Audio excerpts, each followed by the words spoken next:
Welcome back to the channel. Today I'll be showing you how I trimmed out this window in our kitchen. The trim will make the window stand out and make it look nicer. The end goal is to apply some backsplash on this side of the kitchen. In order to do that, I will have to trim out the window first, so stay tuned and see how I did it. I'm going to be using 3/4 inch pine to frame and trim the window. First thing I'm going to do is mark out 3/4 inch on the frame on both left and right side of the window, and then draw a straight line up. These reference marks will come in useful when we attach the trim around the window. This window already has a quartz windowsill and we'll have to work around that. What that means is our trim around the window will be based off the windowsill.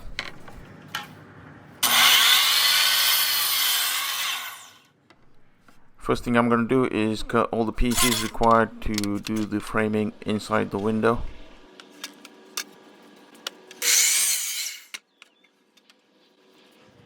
After cutting both the sides and the top to length, I'm going to come back and cut them to width. I'm not an expert at Finish Carpentry.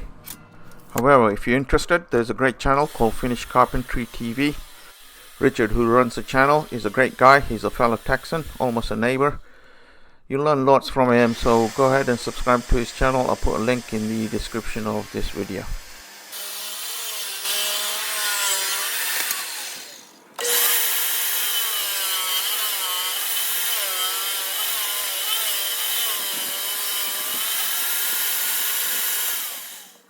It's always good to do a dry fit, so in order to do that, I'm going to attach the two sides and the top with just screws.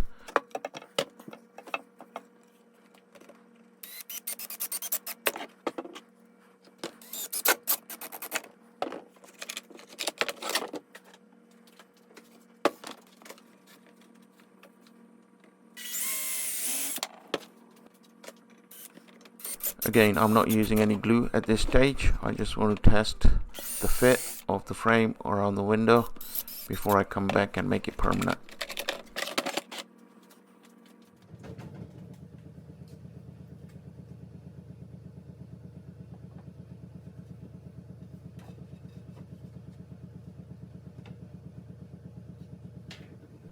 Looks like it's a nice snug fit, which is good. It's not too tight.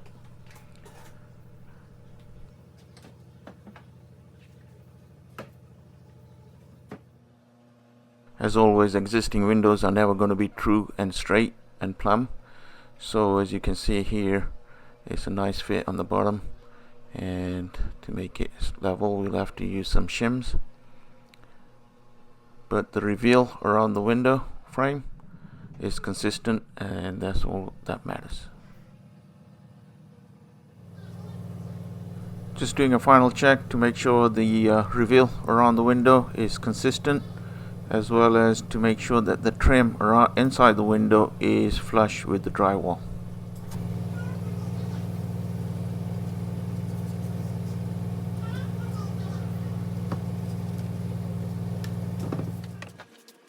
Now that I'm happy with the trim inside the window, I'm going to go ahead and glue and screw all the parts together again.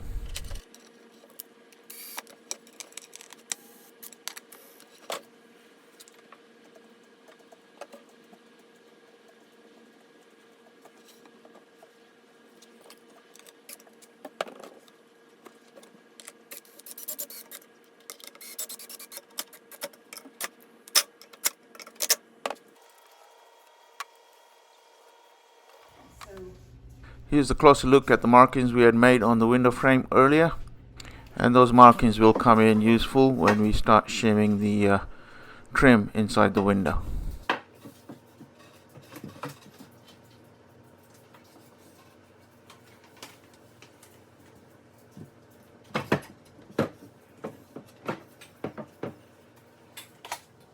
Although we're going to use these pencil marks on the window to make sure that the trim is plumb, it's always a good idea to check it with your level before you nail it in.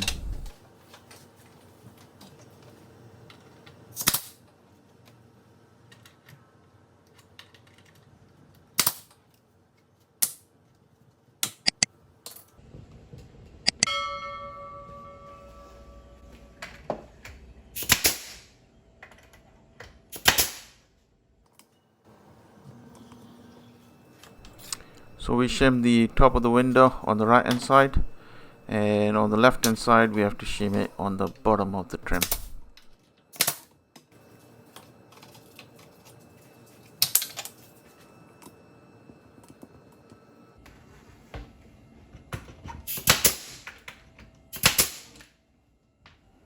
With the inside of the window done, I'm going to use my combination square to mark a 1/4 inch reveal all the way around the window.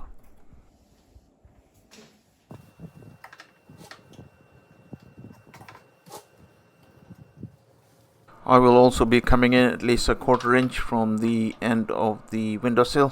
Again, like I said, the windowsill was already there. It is quartz, so we're not going to replace that. So we are restricted on the dimensions based on the windowsill.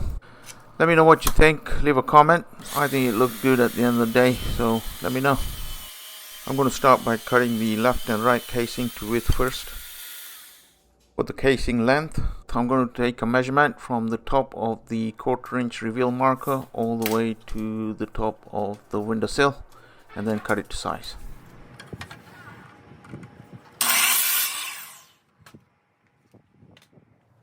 In case you're wondering, I am using 18 gauge nails, which are 1.5 inches long.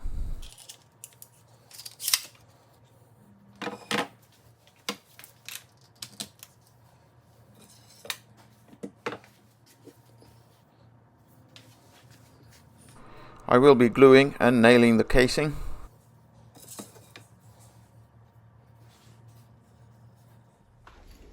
We will line up the casing to the 1/4 inch reveal marks and then nail it.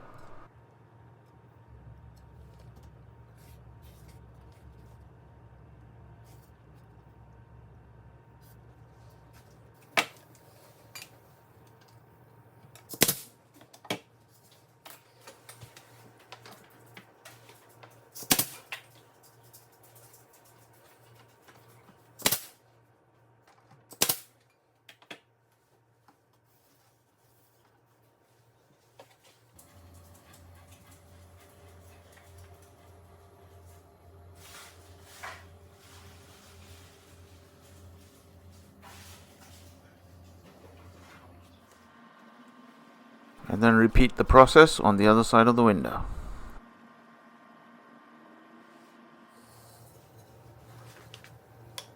Again, I will line up the casing to the 1/4 inch reveal marks before I nail it.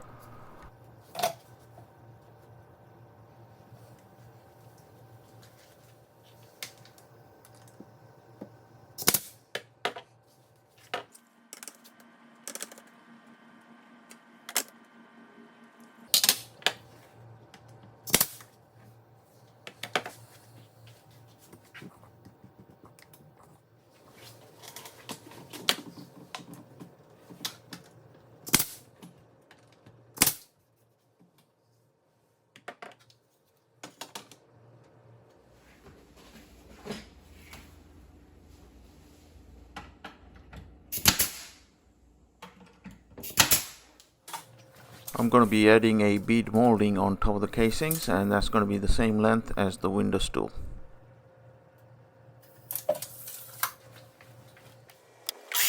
I'm also going to give the bead molding a 45-degree chamfer, which will give it a kind of a shadow line and make it look nice.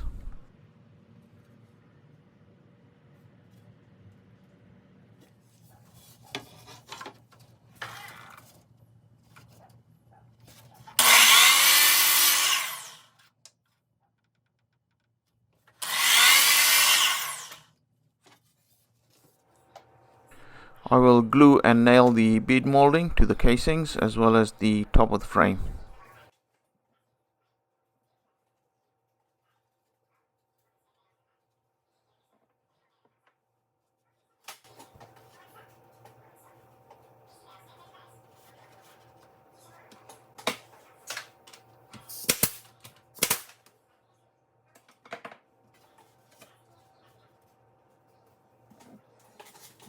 Again, we will line up the bead molding to the reveal marks before I nail it. Well, as you can see, I messed up and I have a blowout. I think the reason was I was holding the nail gun parallel to the bead molding.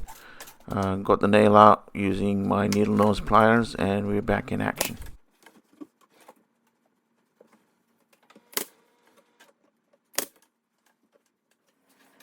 The next step is to attach the head casing. Again, I'm going to glue it and nail it.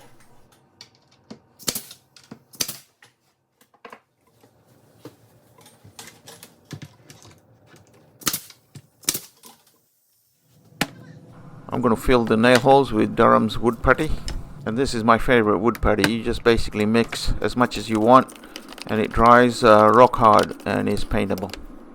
You can find the link to the product in the description of the video, as well as all the tools I used.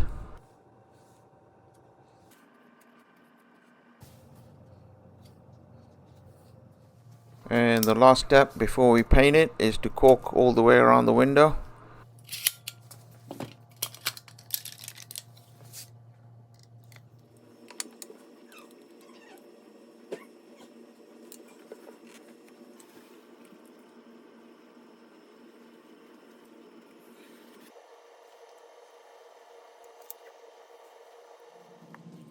Here is another tip.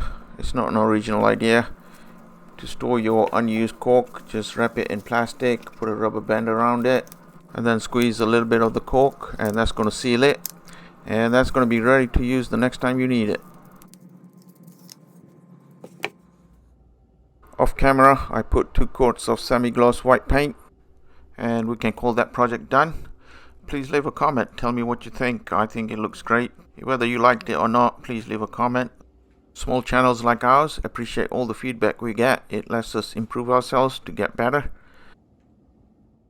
The next project will be a tile backsplash, so if you haven't, please subscribe, and we'll see you again soon. Thanks.